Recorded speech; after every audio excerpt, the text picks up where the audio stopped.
बढ़ते जी आगे, जरा एक और इशू की बात करते हैं। ईद उल अजहा की आमद है, यानी कल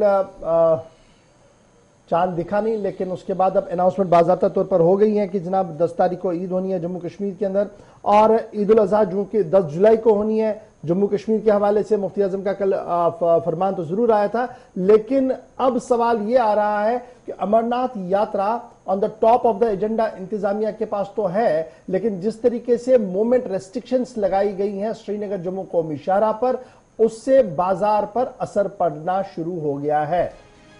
जम्मू श्रीनगर कौमी शाहराह पर पाबंदियां जिस तरीके से लगी है कि कट आउट टाइम कर दिया गया है, किस टाइम से किस टाइम तक आपने चलना है। लाइव स्टॉक जानवरों वाली गाड़ियों को इस फैसले से मुस्तस्ना रखा जाए, ये अपील जो है वो की जा रही है। यानी जो भेड़ बकरियां मवेशी लेकर जानवरों को लेकर श्रीनगर की ओर गाड़ियां जा रही हैं, उन्हें इस ऑर्डर से मुस्तस्ना रखा जाए, एक अपील की जा रही है। और दूसरी ये भी बात बताई जा रही है कि टेक्निकली जो बात कही जा रही है कि श्रीनगर मुगल रोड को इस्तेमाल करते हुए जनाब आगे पीछे चला जाए, शायद ये टेक्निकली फिट नहीं होगा जी मवेशियों के लिए या उन जानवरों के लिए जो कुर्बानी के जानवर इस वक्त चलेंगे। लगातार इस हवाले से कल से ही बातें जो थी वो सामने आ रही थी कि इससे आने वाले दिनों में बाजार में और किल्लत होगी, और जब किल्लत पैदा होगी तो फिर मामला बनेगा जी कुर्बानी के जानवर एक बार फिर आसमान को छुएंगे, यानी उनके दाम जो है वो आसमान को छू सकते हैं। तो इस पर हम जरा और गुफ्तगू करेंगे कि मामला है क्या, क्यों श्रीनगर जम्मू कौमी शाहराह के को इस्तेमाल ही करना है और हम मुगल रोड को इस्तेमाल नहीं कर सकते। मेरे साथ मेराज अहमद गनाई साहब सदर हैं एसोसिएशन के, तो इनसे जरा गुफ्तगू करते हैं और जानने की कोशिश करते हैं कि आखिर ये पूरा मामला है क्या और क्यों उन्हें ऐसा लग रहा है कि सूरत हाल जो है वो इस तरीके की खराब हो सकती है ईद से कबल, अगर हमने सही तरीके से इसको इस्तेमाल में नहीं लाया। मेरा साहब बहुत शुक्रिया जी ज्वाइन करने के लिए।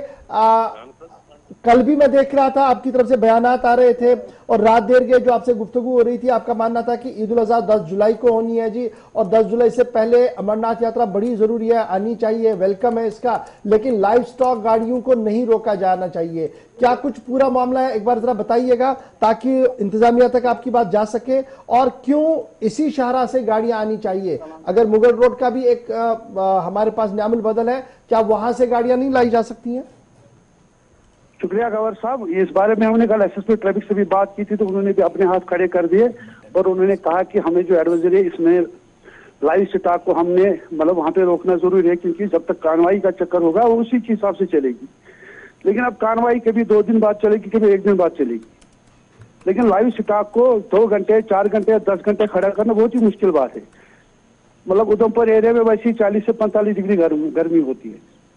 अगर वहां पे हम गाड़ी को खड़ा करेंगे तो ऊन से भरा हुआ माल को वैसे तो 80% डिग्री हो जाती। कल बहुत से गाड़ी ऐसी हुई कि जिनके अंदर तकरीबन 10-20 नजर नुकसान हुआ है, तो फिर मजबूरन हमने कल उन गाड़ियों को मगर रोड से लाया। लेकिन मगर रोड से लाने का मतलब यह है कि जोखिम में जाने की बात है। पहली बात है कि वो 4-5 घंटे का सफर लेंथी पड़ता है, दूसरी बात वो बहुत ही ज्यादा हिली है और उस रोड से रात के दौरान हम सफर नहीं कर सकते। अब ईद उल अजहा आने वाली है और हमारा जो धर्मदार है 80% हमारा जो एनिमल आता है कुर्बानी का वो तो बाहर की रियासतों से आ रहा है। अगर इस तरह मतलब ये सिचुएशन रहेगी कि 2 दिन बाद 3 दिन बाद गाड़ी आएगी तो फिर मुश्किल है हमारे लिए काम करना।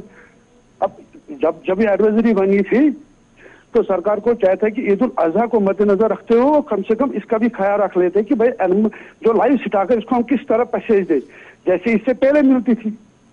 ये आज पहली बार हमने देखा कि लाइव स्टॉक को भी रोका जा रहा है, उसमें चाहे मुर्गे हो चाहे सब्जी हो चाहे आपकी सूबाई इंतजामिया से गुफ्तगू नहीं हुई इस मामले को लेकर के? जनाब ईद की आमद है और अगर इस तरीके से मामला चला तो काफी नुकसान होगा और बाजार में सूरत हाल तब्दील होगी और रेट्स भी चेंज हो जाएंगे। फिर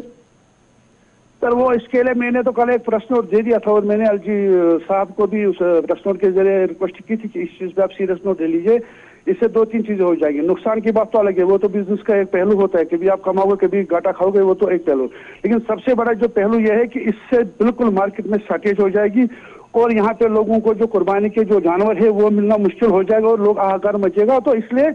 सरकार को चाहिए कि एक मजहबी मतलब हमारे एक मुकद्दस दिन आने वाला है, कुर्बानी हमारे लिए बेहद जरूरी है, इसको हम बिना नहीं कर सकते। अगर ये चीज मार्केट में अवेलेबल, एक तरफ सरकार ये कहते हैं कि मतलब हमारे भी डायरेक्टर फूड सप्लाई से हमारी मीटिंग उन्होंने क्या हमें ये कहा था कि आप इसको इंश्योर करें कि मार्केट में माल हो, हर जगह हो, किसी लोगों को कोई तकलीफ ना हो। लेकिन दूसरी तरफ जब हमें सप्लाई नहीं लाने दिया जाएगा तो फिर हम ये कैसे इंश्योर करेंगे हम मार्केट में मतलब हर जगह सप्लाई अवेलेबल होगी।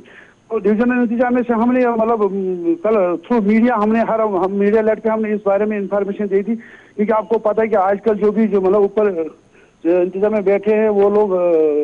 बिजी होते हैं, उनके फोन ज्यादातर बिजी रहते हैं। तो इसलिए हमारे लिए जो सबसे आसान तरीका ये होता है कि हम सोशल मीडिया को या प्रिंट मीडिया को या इलेक्ट्रॉनिक मीडिया को इस्तेमाल करते हैं। तो उसी का एक पहलू ये भी है कि हमने आपसे भी रब्ता किया था, हमने आपसे भी रिक्वेस्ट की कि इस चीज को जरा आप हाईलाइट कर दें ताकि आने वाले जो 5-6 दिन है, क्योंकि चांद रात के बाद जो भी कुर्बानी की सप्लाई होती है वो चांद रात के बाद आनी शुरू हो जाती है। अब इसका मतलब कि कल से हमारी सप्लाई शुरू हुई, लेकिन कल पहले ही दिन हमारी तकरीबन 70 गाड़ियों को रोका गया, जिसमें कम से कम 300 नग का नुकसान हुआ, यानी 30 से 40 लाख रुपए का हमारा कल के दिन का नुकसान हुआ है। बहुत शुक्रिया जी मेहरा साहब ज्वाइन करने के लिए। ये एक तरफ की बात है कि जहां एडवाइजरी जारी हुई है और इनका मानना कि जनाब हर साल तो यात्रा आती थी लेकिन इस बार कोई कोऑर्डिनेशन नहीं है, इस वजह से यह मामला बन रहा है। एक तरफ से ये बड़ा इंपॉर्टेंट है और दूसरी तरफ से जो शिकायतें आ रही है वो इंटर डिस्ट्रिक्ट को भी लेकर आ रही है। चाहे रामबन डिस्ट्रिक्ट में किसी ने आगे पीछे जाना तो उसको भी कौमी शाहरा एक रास्ता है उसको चलना है, उसको वहां पर रेस्ट्रिक्ट किया जा रहा है, जिसकी वजह से बीमार अस्पताल तक, मुलाजिम दफ्तर तक या स्टूडेंट कॉलेज यूनिवर्सिटी तक नहीं जा पा रहा है। इस तरीके की भी खबरें जो है वो लगातार आ रही है और इसी तरीके से टनल का आर पार का करना भी एक बड़ा मसला बन रहा है। इसको एक मैकेनिज्म के तौर पर देखना पड़ेगा स्टेट एडमिनिस्ट्रेशन को, ताकि आवाम को भी राहत मिले और यात्रा भी खुश असलूबी से चले, किसी तरीके की कोई रुकावट ना हो दोनों तरफ से। उसको एक मैकेनिज्म बनाने की जरूरत है, ना कि वन साइड चलने की जरूरत है। इससे एक कंफ्यूजन और कियोस पैदा होगा और फिर सोशल मीडिया पर तरह तरह की अफवाहें और दीगर चीजें फैलती है। मुझे उम्मीद है कि आज सूबाई इंतजामिया चाहे कश्मीर की है या सूबाई इंतजामिया चाहे जम्मू की और लेफ्टिनेंट गवर्नर साहब की जो ताबिया मातहत एडमिनिस्ट्रेशन है वो जरूर इस हसास मामले की ओर देखेंगे और इसका बीच का रास्ता निकालकर, ताकि निजाम भी चले और यात्रा भी ऐसा तरीके से हो, इसका कोई न्यामल बदल देखकर कोई रास्ता आगे बढ़ाएंगे। फिलहाल बढ़ते हैं जी।